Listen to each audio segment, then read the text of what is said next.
Hello and welcome everybody to another Capes and Scowls wrestling prediction show. I'm Tim. I'm on Twitter at mad_dog_Tim, and this is our Clash of Champions prediction show.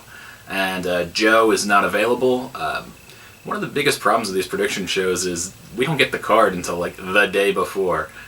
With this new pay-per-view schedule, WWE doesn't get them up in time, and we can't get together quick enough for you. I have his predictions as well as mine, and we'll go through them. But going forward, we may just do reviews of pay-per-views and generalized discussions.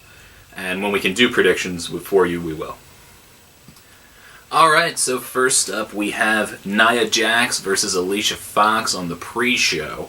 And Joe and I both feel it's Nia Jax. Why would you de-push her at this point? She's been on a tear. She's been squashing everybody. I like that you elevated her competition, but I think at the same time, we need to make her just squash everybody a little bit longer. Maybe the best transition for her to get into more serious competition is Bayley, which would make sense, since they had a pretty good feud and they split wins.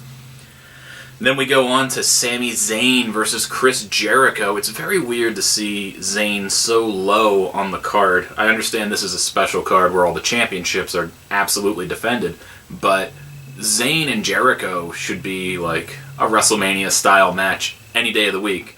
It is interesting that Zayn did not continue with his push after Battleground in one of the Match of the Year candidates for sure, and he's been in so many Match of the Year candidates, it's just interesting. This match may steal the show. Heel Jericho is just the best. Jericho is like wine, man. He gets better with age. So we will see what happens. But both of us are, in fact, going to pick Zayn on this one. I don't think Jericho gets hurt by having a loss here. He's still going to be, near the main event with his friendship gimmick with Kevin Owens.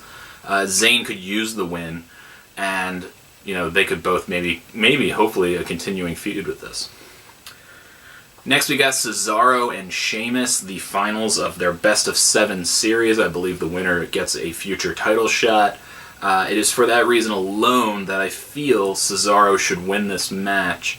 I think that's what the people want. I think even though he kind of acted out, I guess you could say, on his on draft day when he got drafted to Raw and said he'd rather be on the wrestling show, I think people took to it and they noticed, and rewarding him with a title shot's one thing, him winning would be quite another. So I don't think he would ever win that. He's not ready. He's near it. He's not quite there. So both Joe and I feel Cesaro. Sheamus really stepped up his game in this series, so I'm very impressed with him. He's always a good hand, and he can sometimes elevate to that main event status. He's just kind of been in limbo. The League of Nations did him no favors, so we will see what happens going forward for him. But Cesaro is both of our picks. Now we got the New Day versus Gallows and Anderson. Luke Gallows, Carl Anderson, they are so good. And I feel like they haven't really been showcased as well in the WWE, and I think it's about time they started. Both Joe and I, it's weird, you're going to see this, we actually agree on every match but one. So Joe and I both feel that the New Day's going down in this one.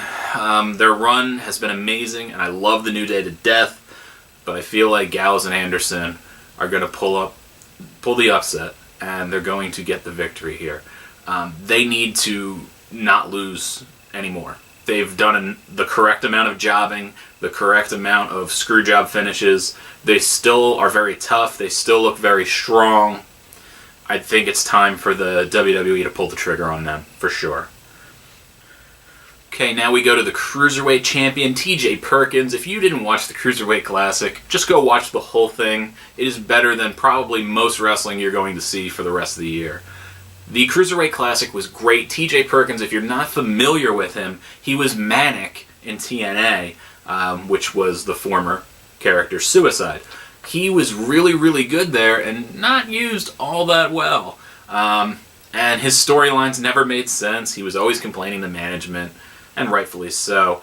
I was so proud of him winning the Cruiserweight Classic. He deserves it. He definitely stepped his game up crazy since leaving TNA and hitting more of the indie scene. Perkins versus Brian Kendrick.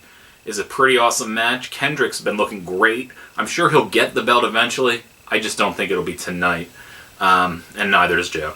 So I would love, this should be a great match. I don't know if it'll be match of the night. I really think Jericho Zayn is going to bring the whole card down by tearing it up early, but we will see. Unless they throw them in later as a filler match. But I think, naturally that match will be great. This match will be great as well. Perkins is great. If you haven't seen him yet, you're in for a treat. Alright guys, now we go to Rusev and Roman Reigns. This match we didn't agree on. Joe feels Rusev. I think Reigns. I'd much rather Rusev. Rusev has done so good since the League of Nations debacle, as I like to call it. He's the only one who kind of came out of that unscathed, or less scathed. And I feel Rusev's been amazing champion since he got the belt back. But I also feel if you're going to... this is kind of like a reward/punishment for Reigns. You're going to throw him more towards the mid-card. There's a better way to do that and get him out of the main event picture than giving him the second highest belt on your brand. Give him the US belt. Now he's not focused on the world title. Now you build other people up to fight him. Him and Rusev could split the belt back and forth. That would be great. So I actually feel it would be better if Rusev lost to Reigns and continue to program with him, where maybe they switch and Rusev becomes the good guy for the first time in probably ever, and Reigns actually turns full heel. I think they've given up on Reigns just a little bit. They've definitely pulled all the plans they had in place for him. I don't think he deserves to be rewarded for all he's done, but he is a good wrestler. He deserves to be in the company, and he is having these great matches. He had great matches with Owens right before the pay-per-view.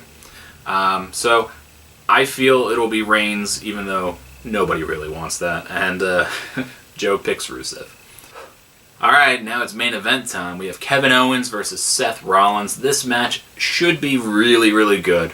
Could it be match of the night? It could be. Probably won't be. I really still say Zayn and Jericho, but this match should be really good. We both feel Owens needs to retain here. Rollins losing so many matches, regardless of the how, really doesn't help him to just come in and just beat up Owens and win the belt like that. It is most likely that the Triple H angle will play out tonight. We haven't seen him outside of the Cruiserweight Classic presenting the title. We haven't seen him since SummerSlam, and or the night after, the night after when Owens won in that 4-way. So this should be a really good match. We're picking Owens. Owens is being probably the best champion we've had in a while. Why? Because he's not like all the other champions we've had for a while. He is your smarky heel champ that's kind of a face. Everybody kind of likes him anyways. He can wrestle with anybody. He's not your typical bodybuilder physique.